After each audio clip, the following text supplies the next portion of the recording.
Hello dear student, welcome to back my YouTube channel.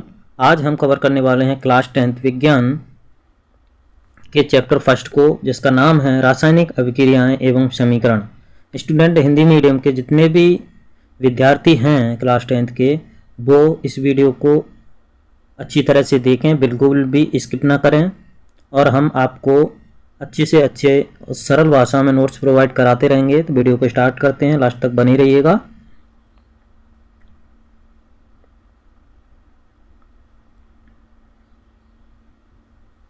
चलिए सभी क्वेश्चनों को हम कवर करते हैं। प्रश्न है अपना रासायनिक परिवर्तन। जैसा कि आप टॉपिक का नाम या चैप्टर का नाम देख रहे हैं, रासायनिक अभिक्रियाएं एवं समीकरण। तो रासायनिक अभिक्रियाओं को समझने के लिए सबसे पहले हमें रासायनिक परिवर्तन को समझना पड़ेगा कि रासायनिक परिवर्तन क्या होता है। तो स्टूडेंट, आप जैसे 6, 7, 8, 9th क्लास में पढ़ के आए होंगे रासायनिक परिवर्तन और भौतिक परिवर्तन, केमिकल चेंजेस, फिजिकल चेंजेस। तो वही रासायनिक परिवर्तन हम यहाँ पर बेसिक पहले पढ़ लेंगे, फिर उस चैप्टर को आगे बढ़ाएंगे। तो रासायनिक परिवर्तन क्या होता है?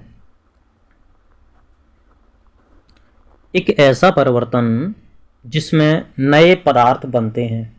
क्या होता है? जिसमें बिल्कुल नया पदार्थ बन जाता है, वो रासायनिक परिवर्तन कहलाता है। या हम कह सकते हैं कि जो पदार्थ होता है वो अपनी प्रारंभिक अवस्था को परिवर्तन कर देता है या परिवर्तित कर देता है, यानी वो अनुत्क्रमणीय हो जाता है या स्थायी हो जाता है। जब वो अपनी अवस्थाओं को चेंज करता है तो वो स्थायी हो जाता है, वो फिर से अपनी प्रारंभिक अवस्था में नहीं पहुंच पाता। रासायनिक परिवर्तन को ही हम रासायनिक अभिक्रिया कहते हैं। स्टूडेंट ध्यान रखना, जो रासायनिक परिवर्तन होता है उसे ही हम रासायनिक अभिक्रिया कह सकते हैं। उदाहरण के तौर पर अगर देखा जाए तो भोजन का जो पाचन होता है, हम जो भोजन करते हैं उसका जो पाचन होता है वो भी रासायनिक परिवर्तन के अंतर्गत ही आता है। मोमबत्ती का जलना, क्योंकि आप देख रहे होंगे कि मोमबत्ती हो या खाना हो या दूध हो, इनसे जब कोई चीज़ भोजन पच रहा है तो आप देख रहे हैं कि जैसा भोजन हमने खाया था वो भोजन नहीं रहता, बिल्कुल चेंज हो जाता है। मोमबत्ती का जलना, जैसा कि हम मोमबत्ती को जलाते हैं तो स्टार्टिंग में वो बड़ी रहती है, उसका साइज बड़ा रहता है, और वो जल जाती है तो उसमें कुछ भी नहीं रहता, यानी वो अपनी स्टेट को बिल्कुल ही चेंज कर चुकी होती है।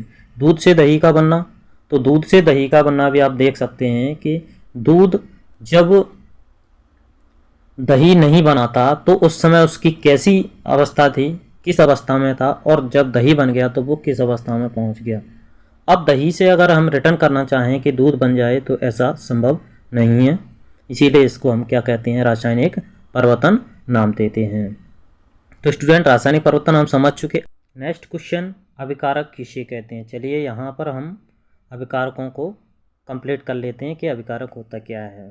तो अभिकारक ऐसे पदार्थ होते हैं जो किसी भी अभिक्रिया में भाग लेते हैं, यानी कोई क्रिया कराते हैं उसमें भाग लेते हैं। क्रिया मतलब हम घरेलू चीज़ों को लेकर देख लेते हैं कि चाय अगर हम बना रहे हैं तो किचन में जैसे ही हम जाते हैं तो किस किस चीज़ को ढूंढते हैं? पानी को, दूध को, चीनी को, चाय पत्ती को, अदरक वगैरह जो कुछ भी हम ढूंढते हैं ना, उन सारी चीज़ों को कलेक्ट करके रखते हैं, पहले रखते हैं ना कि अब चाय हमें बनानी है। तो जब हमने उसे इकट्ठा किया, जब हमने मिलाया नहीं, उसे मिक्स नहीं किया सबको, तब तक वे क्या हैं? अभिकारक हैं, रिएक्टेंट्स हैं। क्लियर? ध्यान रहे कि अभिकारक किसे कहते हैं, यानी हम चाय बना रहे थे और चाय बनाते समय हमने जो चीज़ उठाई थी किचन से, वो क्या अभिकारक हैं। अभिकारक हमेशा रासायनिक समीकरण में बाईं तरफ लिखे जाते हैं। कहाँ लिखे जाते हैं?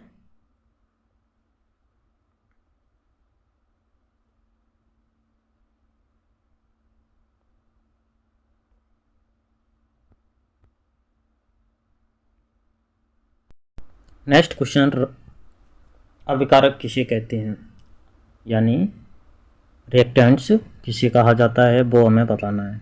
तो अभी हम पढ़ के आए थे रासायनिक अभिक्रिया में कि किसी भी क्रिया में भाग लेने वाले पदार्थ क्या कहला रहे थे? अभिकारक कहला रहे थे। यानी जो किसी भी क्रिया में भाग लेते हैं वही पदार्थ क्या कहलाते हैं? अविकारक कहलाते हैं। क्या करते हैं ये? किसी भी क्रिया में भाग लेते हैं, यानी भाग लेते हैं। जैसे कि हम एक एग्जांपल ले लेते हैं अपना घरेलू, कि हम चाय बना रहे हैं और चाय बनाने के टाइम पर जैसे ही हम किचन में गए तो हमने सबसे पहले क्या क्या देखा? दूध, चीनी, चाय पत्ती वगैरह जो कुछ भी हैं डालते हैं अपन चाय में, उनको कलेक्ट किया यानी उठाया कि हम चाय बना रहे हैं। तो जब हमने उन्हें उठाया तो वो अविकारक हैं, वही अविकारक हैं। और जैसे ही हम मिला देंगे तो वो अविकारक नहीं रहेगा, फिर वो नेक्स्ट मतलब स्टेट बन जाएगी, अपनी अवस्था वो चेंज कर लेगा। तो जब हमने उनको इकट्ठा किया यानी हम चाय बना रहे हैं तो उस समय वो मिलाए नहीं थे हमने, और जब तक मिलाए नहीं थे तब तक वे जितने भी पदार्थ थे वो अविकारक थे। अविकारक किसी भी समीकरण में हमेशा बाईं तरफ लिखे जाते हैं। किधर लिखे जाते हैं? LHS यानी लेफ्ट हैंड साइड में लिखे जाते हैं, वो भी प्लस चिन्ह लगा करके। क्लियर? तो अविकारक किसी भी अभिक्रिया में भाग लेने वाले पदार्थ होते हैं और हमेशा बाईं तरफ लिखे जाते हैं, वो भी प्लस चिन्ह लगा करके। क्लियर?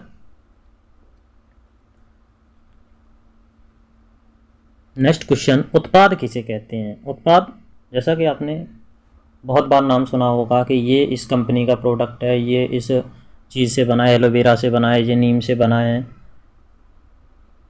प्रोडक्ट का हिंदी मीन्स उत्पाद ही होता है, हिंदी में उसे उत्पाद ही कहा जाता है। तो क्लियर समझ में आ गया ना? ये किसी भी चीज़ से मिलकर ही बना होगा, कंपनी घर से थोड़ा ही बनाएगी या उसे बना हुआ नहीं मिलेगा, वो किसी भी ना किसी रॉ मटेरियल से ही बनाएगी। तो जो मटेरियल था वो अविकारक थे और उससे बना वो कहा उत्पाद कहलाया। क्या कहलाया? उत्पाद कहलाया। तो इसको हम परिभाषा को भी बता सकते हैं कि ऐसे पदार्थ जो किसी रासायनिक क्रिया के संपन्न होने के पश्चात निर्मित होते हैं वो उत्पाद कहलाते हैं। जैसा कि घरेलू अभी चाय की बारे में बात कर रहे थे हम, तो चाय के बारे में ही बात कर लेते हैं कि पानी, दूध, चीनी, चाय पत्ती, इन सबको हमने मिला दिया। क्या कर दिया? हमने मिला दिया। मिलाने के बाद क्या बना? जैसे चूल्हे पर रखा और उसको हीट दी और वो बना अपना चाय। किसके रूप में? उत्पाद के रूप में हमें चाय प्राप्त हुई। तो उत्पाद किसे कहा गया? किसी भी रासायनिक क्रिया के संपन्न होने के पश्चात जो पदार्थ बनता है वो उत्पाद कहलाता है। और ये हमेशा किसी भी समीकरण में राइट हैंड साइड या कह सकते हैं दाईं तरफ प्लस चिन्ह ही देखना। जो चीज़ बनेगी तो वो भी प्लस चिन्ह के द्वारा दर्शाई जाएगी, जो ली जाएगी वो भी प्लस चिन्ह के द्वारा दर्शाई जाएगी। ध्यान रखना, समीकरण में प्लस चिन्ह ही दर्शाया जाता है। तो स्टूडेंट, हमने क्या समझा कि किसी भी अभिक्रिया के संपन्न होने के बाद जो पदार्थ बनता है वो उत्पाद कहलाता है और ये हमेशा दाईं तरफ प्लस चिन्ह लगा करके लिखा जाता है किसी भी समीकरण में। क्लियर? नेक्स्ट क्वेश्चन, अब हम ये देखेंगे कि कैसे पहचानें कि रासायनिक अभिक्रिया हुई है, उसके क्या लक्षण होंगे। तो हम लक्षणों को पढ़ लेते हैं एक बार कि कैसे बता सकते हैं हम कि इसमें रासायनिक अभिक्रिया हो रही है। अभी हमने बस इतना ही बताया था कि अभिकारक उत्पाद के रूप में बन रहे हैं, रासायनिक परिवर्तन को ही रासायनिक अभिक्रिया कहते हैं। लेकिन हम प्रूफ कैसे करेंगे कि रासायनिक अभिक्रिया ही हुई है? तो कुछ पॉइंट्स हैं जिनको हम बताते हैं और इनके द्वारा हम प्रूव कर सकते हैं कि रासायनिक अभिक्रिया हुई है। पहला है गैस का उत्सर्जन। अगर किसी अभिक्रिया में गैस उत्सर्जित हो रही है तो समझ लीजिए वो रासायनिक अभिक्रिया है। जैसा कि जिंक को तनु सल्फ्यूरिक अम्ल यानी H2SO4 के बीच क्रिया कराएंगे, इन दोनों की जैसी क्रिया कराते हैं तो हाइड्रोजन गैस प्राप्त होती है। ये रासायनिक अभिक्रिया का ही उदाहरण है। नेक्स्ट, रंग में परिवर्तन। रंग में परिवर्तन भी रासायनिक अभिक्रिया के कारण ही बताया जाएगा। जैसे लोहा जब जंग खा जाता है यानी लोहे पर जब जंग लग जाती है तो वो बिल्कुल अपनी अवस्था को चेंज कर देता है, यानी स्थायी हो जाता है, वो वहाँ से खराब होना ही स्टार्ट हो जाता है उसका। नेक्स्ट है ताप में परिवर्तन। शुष्क चूना यानी जिसको हम सफ़ेदी के लिए यूज करते हैं, गांव की भाषा में इसे कलई बोला जाता है, बाजार से लेके आते हैं। तो उसमें जैसे ही हम पानी मिलाते हैं तो वो बुझा हुआ चूना बन जाता है, यानी कैल्शियम हाइड्रोक्साइड बन जाता है।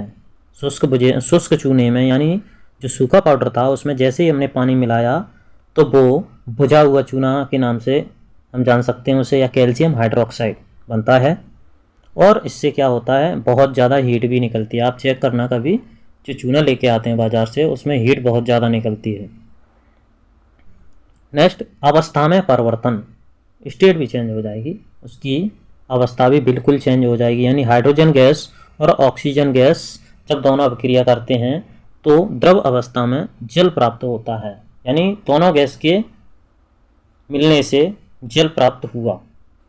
तो हम क्लियर समझ चुके ना कि गैस का उत्सर्जन हो या रंग में परिवर्तन हो, ताप में परिवर्तन हो, अवस्था में परिवर्तन हो, और भी परिवर्तन हो, और भी हम इसके लक्षण देख सकते हैं, लेकिन इनसे ही हम कंफर्म कर लेंगे कि ये रासायनिक अभिक्रिया है, इसमें रासायनिक अभिक्रिया हुई है। तो स्टूडेंट, आपको अब परेशान नहीं होना है कि हम रासायनिक अभिक्रिया को पहचान सकते हैं। नेक्स्ट क्वेश्चन हम कंप्लीट करते हैं। रासायनिक समीकरण से आप क्या समझते हो? रासायनिक समीकरण, रासायनिक अभिक्रिया हो गई, अब रासायनिक समीकरण को पढ़ लेते हैं। रासायनिक समीकरण, जैसे अभी समीकरण के बारे में बात कर रहे थे कि अभिकारक समीकरण में कहाँ लेके जाते हैं, उत्पाद समीकरण में कहाँ लेके जाते हैं, तो वही समीकरण यह है। अभिकारक हो या उत्पाद हो, अभिकारक उत्पाद तो पढ़ा है ना, चाहे अभिकारक हो चाहे उत्पाद हो, उनको उनके सांकेतिक रूप में दर्शाते हैं। यानी हम कार्बन डाइऑक्साइड नहीं लिखते हैं जबकि CO2 लिखते हैं, ऑक्सीजन नहीं लिखते हैं जबकि O2 लिखते हैं, ठीक है। यहाँ पर हम आयरन नहीं लिख रहे हैं जबकि Fe लिखा है उसका संकेत। यहाँ पर कॉपर सल्फेट नहीं लिखा है जबकि CuSO4 लिखा है यहाँ पर। तो रासायनिक समीकरण क्या होता है, जिसमें अभिकारक और उत्पाद को उनके संकेत के रूप में दर्शाया जाता है। जैसा कि आयरन और CuSO4 दोनों की क्रिया करने के बाद FeSO4 और Cu प्राप्त होता है।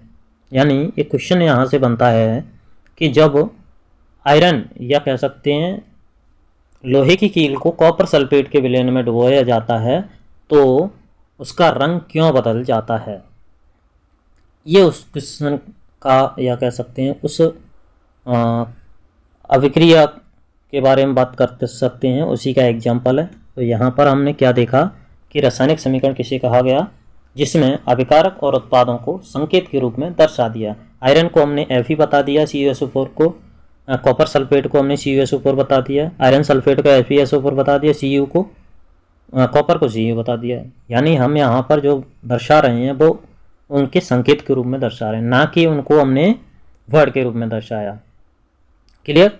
तो हम समझ गए कि रासायनिक समीकरण किसे कहा जाता है, जिसमें अभिकारक और उत्पादों को संकेत के रूप में दर्शाया जाता है। नेक्स्ट क्वेश्चन है, संतुलित रासायनिक समीकरण किसे कहा जाता है? संतुलित रासायनिक, संतुलित का मतलब होता है, जैसा कि हमने बाकी पीछे क्वेश्चनों में या चैप्टरों में कह सकते हैं, या हम अध्याय में बात कर सकते हैं, और पिछली कक्षाओं में भी हमने पढ़ा होगा कि संतुलित भोजन किसे कहा जाता है। तो संतुलित भोजन यानी उसमें खाने के लिए, यानी न्यूट्रिएंट्स हमारी बॉडी के लिए सारी चीज़ें अवेलेबल हों, protein, fat, vitamin, carbohydrate, minerals वगैरह, तो वो संतुलित भोजन बन जाता है। तो इसी तरह से संतुलित रासायनिक समीकरण भी है कि रासायनिक समीकरण को अच्छी तरह से समझने के लिए जिस चीज़ की ज़रूरत हो वो उसमें अवेलेबल हो तो वो संतुलित रासायनिक समीकरण कहलाएगा। यानी परिभाषा के अनुसार पढ़ सकते हैं हम कि जिसमें विभिन्न तत्वों के परमाणुओं की संख्या, यानी जितने भी तत्व रखे जाएंगे उनकी परमाणुओं की संख्या, चाहे वो अभिकारक हो चाहे वो उत्पाद हो, उन दोनों पक्षों में, यानी जो अभिकारक पक्ष और उत्पाद पक्ष, इन दोनों में समानता दर्शानी है। जितने भी परमाणु इधर होंगे तत्वों के, उतने ही उत्पाद में हमें दर्शाने होंगे, तभी उसे हम संतुलित रासायनिक समीकरण कह सकते हैं, अन्यथा हम उसे संतुलित रासायनिक समीकरण नहीं कहेंगे। तो स्टूडेंट, समझ में आया ना कि अभिकारक और उत्पाद दोनों पक्षों में परमाणुओं की समानता दर्शाना है। यहाँ पर जैसा कि देख सकते हैं आप, मैग्नीशियम और ऑक्सीजन, यानी मैग्नीशियम जब ऑक्सीजन की उपस्थिति में बर्न हुआ है तो वो मैग्नीशियम ऑक्साइड एक ठोस चूर्ण के रूप में बन गया है। ये तो हमने बोल दिया, लेकिन समीकरण को हम बैलेंस कैसे करें? तो बैलेंस करने के लिए सबसे पहले तो इनके परमाणुओं की संख्या हमें दर्शाना है। तो 2 mg यहाँ पर दिख रहे हैं हमें, तो यहाँ पर भी 2 mg हैं और 2 ऑक्सीजन भी हैं, क्योंकि 2 है ना वो MgO के मल्टीप्लाई में रखा गया है, यानी गुणा में रखा गया है। तो 2 mg भी होंगे, 2 ऑक्सीजन भी होंगे, तो यहाँ पर 2 ऑक्सीजन है। बाकी हम स्टेट की बात कर लेते हैं, तो तीनों की स्टेट यहाँ पर दी गई हैं। इस तरह से ये समीकरण संतुलित है। बाकी हम एरो के ऊपर भी अगर बात करें तो किसी भी टेम्परेचर को रखा गया हो, कैटलिस्ट कोई भी यानी उत्प्रेरक जो भी रासायनिक अभिक्रिया को घटाने बढ़ाने के लिए यूज किए जाते हैं वो भी इसमें यूज होते हैं। बाकी अदर भी मतलब चीज़ें हैं जो समीकरण को संतुलित करती हैं, लेकिन हम यहाँ पर इतना ही समझ लेते हैं क्लास 10th के लिए। बाकी 11th क्लास में जाओगे तब आप बिल्कुल कंप्लीट पढ़ लोगे। नेक्स्ट क्वेश्चन हम पढ़ सकते हैं असंतुलित रासायनिक समीकरण। असंतुलित रासायनिक समीकरण क्या होता है? तो आप वहीं से क्वेश्चन को कंप्लीट करेंगे जहाँ से हमने संतुलित समीकरण को किया था, कि जिसमें अभिकारक और उत्पाद दोनों पक्ष समान ना हो, ऐसी क्रिया जिसमें अभिकारक उत्पाद दोनों पक्ष समान नहीं होंगे वो संतुलित रासायनिक समीकरण नहीं होगा, यानी वो असंतुलित होगा। क्या होगा? असंतुलित होगा। असंतुलित रासायनिक समीकरण कहलाएगा। जैसा कि यहाँ पर देख लीजिए आप, मैग्नीशियम, ऑक्सीजन और MgO, यानी बोल दिया है हमने कि मैग्नीशियम जब ऑक्सीजन की उपस्थिति में बर्न हुआ तो मैग्नीशियम ऑक्साइड चूर्ण के रूप में प्राप्त हुआ। लेकिन यहाँ पर हम देख रहे हैं मैग्नीशियम एक है, ऑक्सीजन 2 है। इधर देख रहे हैं तो मैग्नीशियम भी एक है और ऑक्सीजन भी एक है। तो ये समीकरण क्या है? असंतुलित है, संतुलित नहीं है। तो समझ में आ गया ना? असंतुलित किसे कहेंगे? असंतुलित रासायनिक समीकरण जिसमें अभिकारक उत्पाद पक्ष यानी दोनों पक्ष कैसे होंगे? असमान होंगे। नेक्स्ट क्वेश्चन, रासायनिक समीकरण को संतुलित करना क्यों आवश्यक है? ये बहुत अच्छा क्वेश्चन है कि किसी भी समीकरण को हम संतुलित क्यों करते हैं। अभी हम संतुलित कर रहे थे ना, वो करते क्यों हैं? तो द्रव्यमान संरक्षण नियम के अनुसार, द्रव्यमान संरक्षण नियम के अनुसार कहा है कि द्रव्यमान ना बनाया जा सकता है ना ही नष्ट किया जा सकता है। यानी किसी भी रासायनिक समीकरण में जो चीज़ ली जाएगी उसमें ना तो हम प्लस कर सकते हैं ना उसमें से हम घटा सकते हैं। तो उसको क्या किया जाएगा? अभिकारकों का कुल द्रव्यमान हो चाहे उत्पादों का कुल द्रव्यमान हो, वही बात है कि दोनों पक्षों में यानी कुल पदों की संख्या चाहे अभिकारक हो चाहे उत्पाद हो, दोनों पक्षों में समान होना चाहिए। वही हम यहाँ पर पढ़ के आए थे, यहीं पे वो भी है। बस इतना समझ लीजिए कि द्रव्यमान संरक्षण नियम के अनुसार यही बताया गया है कि द्रव्यमान ना तो हम बना सकते हैं और ना ही नष्ट कर सकते हैं। इसीलिए क्या कहा गया है कि किसी भी अभिक्रिया में अभिकारकों का द्रव्यमान हो चाहे उत्पादों का द्रव्यमान हो बराबर दर्शाना हो। इसीलिए रासायनिक समीकरण को संतुलित करना आवश्यक है। अगर समीकरण को संतुलित नहीं करेंगे तो उसको हम सही तरीके से समझ भी नहीं पाएंगे। नेक्स्ट अगले वीडियो में रासायनिक अभिक्रियाओं के प्रकारों को हम पढ़ेंगे।